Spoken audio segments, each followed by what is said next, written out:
London in the 1600s was already a huge European city, with almost 500,000 people.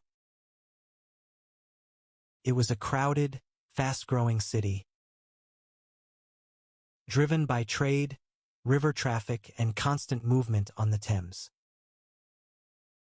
In this video, I'm using modern AI to bring old paintings and engravings to life, letting us change perspectives, angles, and move through scenes in ways the original artists couldn't. First, let's talk about what we now call Old London Bridge, a place I didn't know enough about before starting this research. By the 1600s, Old London Bridge was much more than just a way to cross the river. It was a densely built street over the River Thames, connecting the city of London to Southwark. Houses, shops, warehouses, chapels, and gatehouses lined the bridge so completely that it looked more like a continuous neighborhood than a bridge. The bridge had many narrow stone arches supported by massive piers. These narrowed the tidal flow of the Thames, creating strong currents that made travel dangerous. Boats passing under the arches faced strong currents, and accidents were common.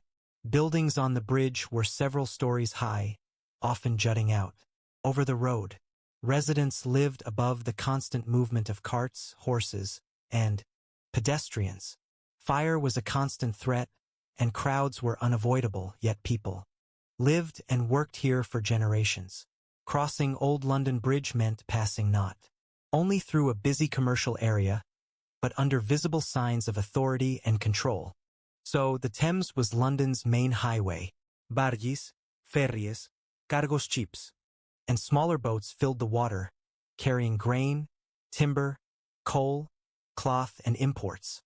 The river linked London to the rest of England, Europe, and the Atlantic world, making the bridge a spot where local life and global trade met. In harsh winters, the restricted flow under the bridge's arches could cause the river to freeze. During these rare times, the Thames briefly turned into ice, with people walking and gathering below the bridge. This was a stark contrast to the usual river dangers.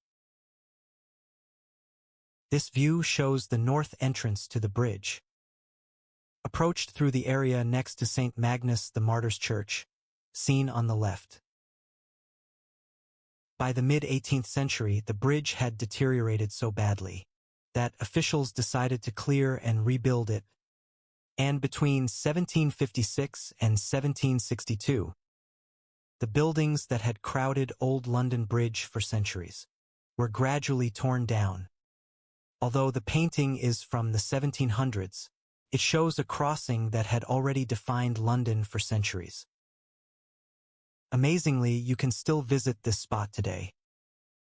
What makes Old London Bridge remarkable isn't just its construction, but how it lasted as a living space. It served as infrastructure, market, neighborhood, and symbol all at once.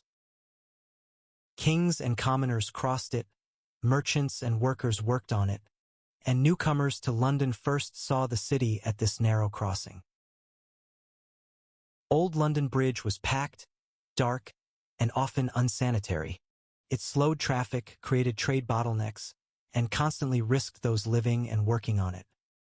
Yet for centuries it was essential. Until the 18th century, it was the only permanent crossing of the Thames in central London, making it vital for travel north or south across the city. Sometimes I wish I could go back and experience this place as it was, even for just a day. For now, I guess this AI reconstruction is the closest I can get to that dream. This is Buckingham House in the late 1600s and early 1700s, long before it became Buckingham Palace. Originally a private house on the west side of London, it was located away from the city's crowded center, surrounded by open land and gardens. At the time, this area marked the edge between urban London and the countryside, a reminder that even as the city grew, its limits were still clear. In September 1666, London was hit by one of its most destructive fires.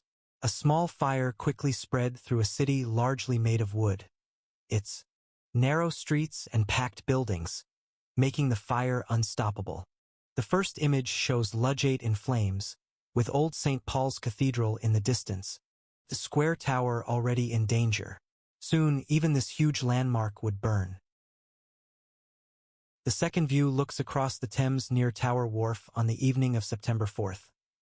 London looks like a solid wall of fire. To the left is London Bridge, while to the right, the Tower of London barely escapes. Old St. Paul's burns at the center of the skyline. In just a few days, most of medieval London was destroyed. Yet the fire was a turning point, clearing centuries of dense buildings and forcing the city to rebuild and start anew.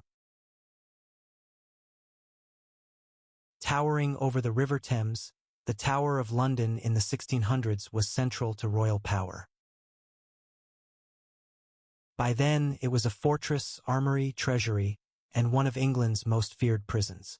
High-profile treason suspects were held inside. The tower also held royal records, weapons, and the crown jewels, emphasizing its role not just as a place of punishment, but as a key part of the English government. This scene shows Cheapside in 1638, one of London's most important streets for ceremonies. During the procession of Marie de Medici, as she entered the city to visit her daughter, Queen Henrietta Maria, and King Charles I, Cheapside wasn't just a shopping street, but a stage for royal displays, lined with fountains, crosses, and temporary structures for public events. At the center was the Cheapside Cross, a known landmark and meeting spot, while soldiers, officials, and crowds filled the street. Like this reflected growing political and religious tension, as Henrietta Maria's Catholic faith and foreign background worried a city already heading toward civil war. Today, this same area is modern Cheapside in the City of London, near St. Mary le Bow, a place where the street remains even though medieval landmarks are gone. This image shows the political and religious area of Westminster in 1647, viewed from across the River Thames at a time when England itself was deeply divided. On the left is the Old Palace of Westminster, the seat of Parliament and center of political power. By the mid-17th century, it had become monarchy and parliament, especially during the English Civil War.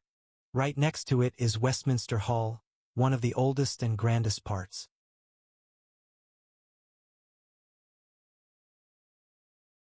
Roof symbolized royal power long before it became a place to challenge it. To the right is Westminster Abbey, the nation's spiritual heart.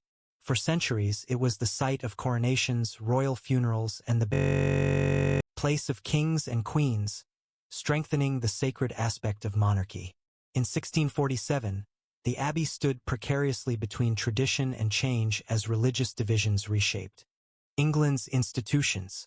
In the middle of the scene are Westminster Stairs, a busy river, arrived and departed by boat. Before bridges and paved roads, the Thames was London's main route, bringing people to the doorstep of power. This etching shows Whitehall Palace in 1643, England's largest royal home and the monarch's main residence. Kings and courtiers arrived by boat at these river steps, showing Whitehall along the Thames wasn't one palace, but a huge complex of buildings for royal government. Most of Whitehall burned down in the late 17th century. Today, only the banqueting house remains, the last piece of the royal center. This is Richmond Palace in the 16th to 17th centuries, a key royal home outside central London. Rebuilt by Henry VII, Richmond was a favored escape for Tudor and early Stuart monarchs, offering cleaner air and space from the city.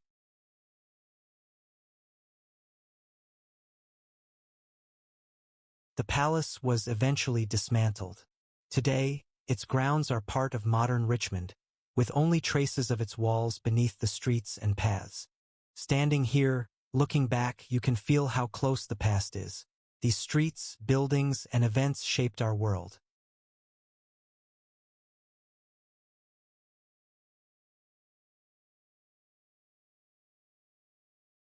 I'd love to continue this journey into the past with you.